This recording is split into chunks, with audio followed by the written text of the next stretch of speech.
Corporación Inmanente. Presencia internacional en medios. Pues ya estamos de regreso a este programa desde la trinchera. Recuerden, tenemos nuestra página de Facebook, estamos en este momento conectados. Cualquier comentario, duda, pregunta, adelante, estamos aquí para atenderlos. Y bueno, entonces ya estamos en el momento en que empiezan los planes en contra de más bien el ataque japonés. Hay dos objetivos principales, uno era las Filipinas, el otro era Pearl Harbor, que está en la isla de Oahu, en Hawái. Sin embargo, se decantan al final por Pearl Harbor.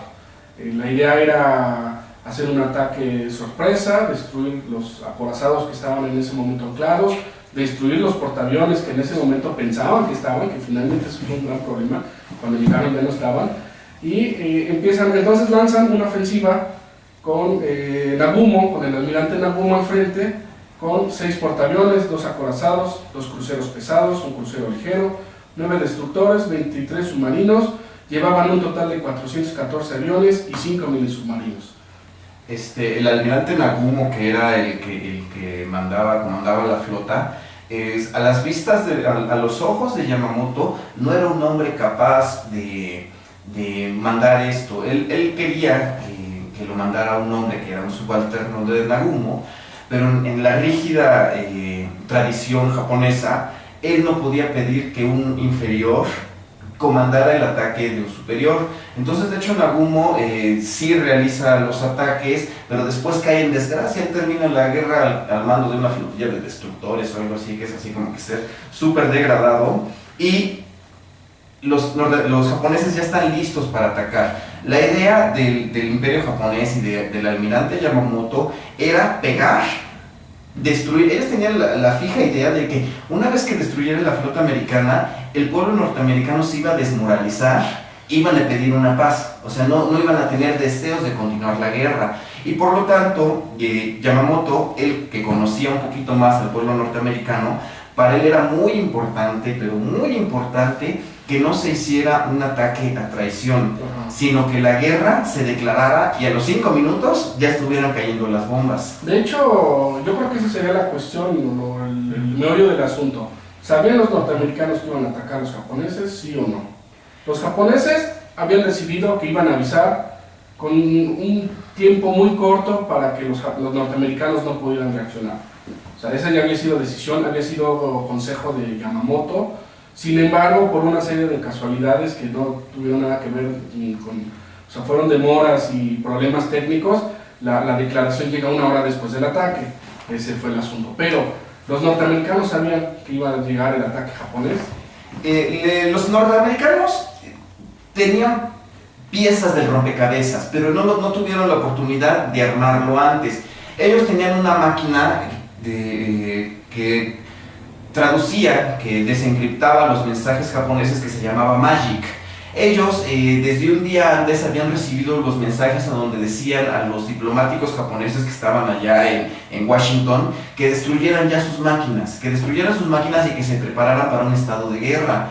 Se supone que este mensaje se lo tuvieron que transmitir al comandante de la flota norteamericana en Pearl Harbor, que era el almirante Kimmel, pero por extrañas cosas de la vida, como fue un fin de semana, el ataque en Pearl Harbor fue domingo, habían salido de permiso la gente que transmitía los mensajes, habían salido de permiso toda esta gente, y por lo tanto el mensaje avisándole a Kimmel que tenía que ponerse en pie de luchas llegó media hora después de que las bombas habían empezado a caer. Entonces, los norteamericanos sabían que iba a pasar algo, pero no estaban plenamente conscientes. No es como la gente suele decir que Roosevelt permitió que pasara para que el pueblo norteamericano entrara en guerra. Roosevelt fue un hombre difícil en muchas ocasiones, pero ciertamente no iba a dejar que perecieran los 2.400 marinos que perecieron, nada más por el hecho de que los Estados Unidos entraran en guerra. Pero bueno, estos son otras cosas. Vamos a pasar a que es el 7 de diciembre, el domingo 7 de diciembre de 1941. La flota japonesa está a algunas cuantas millas de la isla de Oahu. Y van a comenzar las oleadas. Sí, lanzan 2 oleadas. La primera oleada, la idea era que destruyera los destructores y acorazados que estaban ahí, atacan a algunos aviones que estaban también en tierra, pero respetan todo lo que son los depósitos de combustible, los talleres, los astilleros, todo eso lo respetan, porque precisamente los japoneses pensaban que el ataque iba a desmoralizar al pueblo norteamericano y ya no iba a haber más guerra. Entonces la idea era tratar de que las pérdidas japonesas fueran mínimas. Entonces hunden los buques que estaban ahí y regresan y lanzan la orden de que haya una segunda oleada. Despega la segunda oleada, ya los norteamericanos ya estaban sobre aviso y entonces empieza el contraataque. Algunos aviones logran despegar, algunas ametralladoras en tierra logran responder al fuego y ya hay unos, a lo mejor un poco desorganizados, pero ya hay contraataques norteamericanos y ya las pérdidas japonesas ya no fueron mínimas, ya empiezan creo que perdieron 18 aviones, algo así en la segunda oleada, y ya entonces cuando regresa la segunda oleada igual vuelven a dejar de lado muchas cosas estratégicas y llega la orden de no hay una tercera oleada. O sea, el plan japonés era iban a ser 3 oleadas, destruir todos los buques, destruir los aviones, destruir lugares tácticos, pero todo lo estratégico que eran los depósitos de combustible, estaciones, cuarteles, todo eso respetado. O más bien, eso iba a ser una tercera oleada, pero llega la orden de que no se haga la tercera oleada. Uno de los factores por los que los japoneses tuvieron tanto éxito fue que ellos desarrollaron nuevas armas. Debemos de recordar que Pearl Harbor es una bahía y las aguas son poco profundas. Entonces, a los aviones torpederos, regularmente un torpedo necesita cierta profundidad para poder impactar a una nave. Les hicieron como unas aletas especiales para que pudieran flotar en aguas poco profundas. De la misma manera, ellos desarrollan un nuevo tipo de bomba para que perforara el blindaje de las naves y explotara adentro. Es como las bombas antibúnker famosas que están de moda ahora, ¿no? Que entran y ya entraron hasta cierta profundidad, es cuando explotan. Y es cuando explotan. Entonces, toda esta clase de armas son las que desarrollan y permiten que la Fuerza Aérea Japonesa tuviera su éxito. Otra cosa que también es muy importante es que los pilotos japoneses en este tiempo eran de los mejores pilotos en el mundo. Ellos tenían una preparación y un espíritu combativo muy importante. La flota norteamericana, tanto como la Fuerza Aérea Americana, estaban depositados o estaban almacenados en filita. Todos así en filita como si fuera desfile, porque ellos, los norteamericanos, al estar viendo las situaciones diplomáticas, temían que hubieran ataques de la quinta columna como había pasado allá en Europa, y por lo tanto era más fácil. De la quinta columna había muchos ciudadanos japoneses viviendo allá en las Islas Oahu. Entonces ellos pensaban que estos ciudadanos japoneses iban a sabotear las instalaciones y por lo tanto pusieron los aviones uno tras otro, uno tras otro, uno tras otro, y las naves igual juntitas así como si fueran desfile, y obviamente cuando los japoneses bombardean pues era imposible que fallaran. Sí, así es. Bueno, tenemos una pregunta, un comentario. Pedro Flores, oigan, es la primera ocasión que los escucho, felicidades, muy padre el programa. Es cierto que los estadounidenses ya esperaban el ataque y necesitaban un motivo para ya experimentar con la bomba atómica, ya sea en Japón o Alemania. Bueno, es precisamente lo que estábamos platicando. La opinión de Nacho es que no lo esperaban, mi opinión es que sí lo esperaban. Hay muchos indicios que dicen que en realidad los norteamericanos ya habían detectado a la flota japonesa. Los minisubmarinos que también atacaron en Pearl Harbor entraron mucho antes que entraban los aviones. De hecho los avistaron y muchos los destruyeron. Y si estás en una base aérea y de repente entra un submarino que no sabes qué es y te quiere lanzar un torpedo, pues obviamente te tienes que poner en estado de alerta, y sin embargo no hubo la orden. O sea, y eso fue muchísimo antes de que llegaran los aviones. Ahora, otra cuestión es que los portaaviones, que eran el objetivo más importante, no estaban anclados, y por una serie de casualidades que suenan así como un poco sospechosas, si quieren comentarlo. Y una última cuestión es que ya los norteamericanos tenían una base de radar establecida. A lo mejor era un radar muy primitivo, pero cuando llega la oleada japonesa, la primera, este radar detecta los aviones, informan al superior y el superior dice, unos bombarderos que estamos esperando desde tierra. Así es. Tiene razón Marco en sus aseveraciones. También hay que tener en cuenta algo que es bien importante, que el ejército es una burocracia inmensa.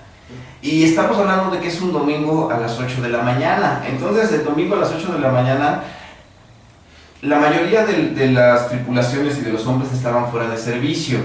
Los que estaban trabajando, pues en realidad era una guarnición muy pequeña, las que estaban en servicio.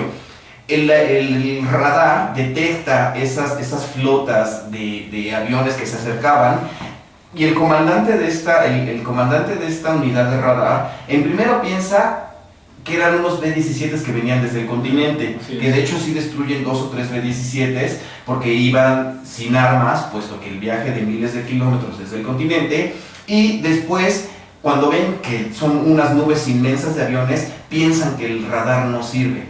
Esto que nos comentaba Marco sobre los ataques contra los minisubmarinos que se dieron en la bahía, también pasaron en media hora, una hora antes de que cayera las primeras bombas desde el cielo.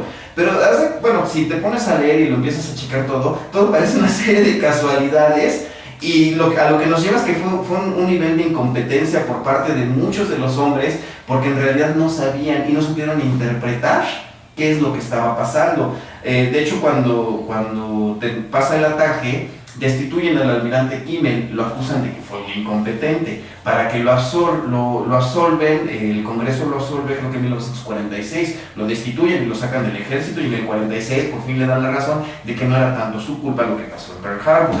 Platícanos, Marco, ¿cuáles fueron las pérdidas que pasaron allá durante el ataque? Bueno, básicamente pierden 6 destructores, los norteamericanos.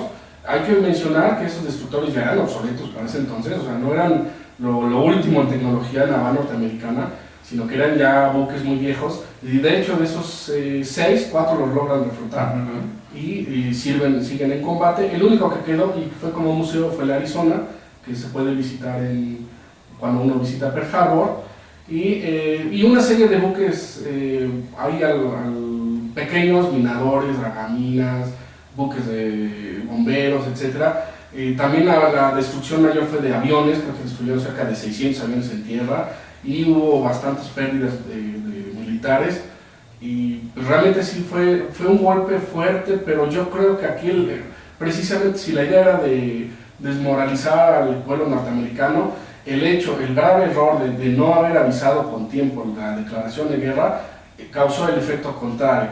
O sea, los norteamericanos dijeron, Roosevelt tiene razón y vamos a la guerra porque los japoneses fueron arteros y es más la famosa frase de un día en que vivirán la infamia, y además era curioso porque Roosevelt estaba muy enojado, no tanto por el ataque como tal, porque ya lo esperaban, era una guerra que ya era cuestión en cualquier momento iba a darse. Muy bien. Bueno, pues vamos a pasar a un pequeño corte que nos está pidiendo Tovarish David. Volvemos.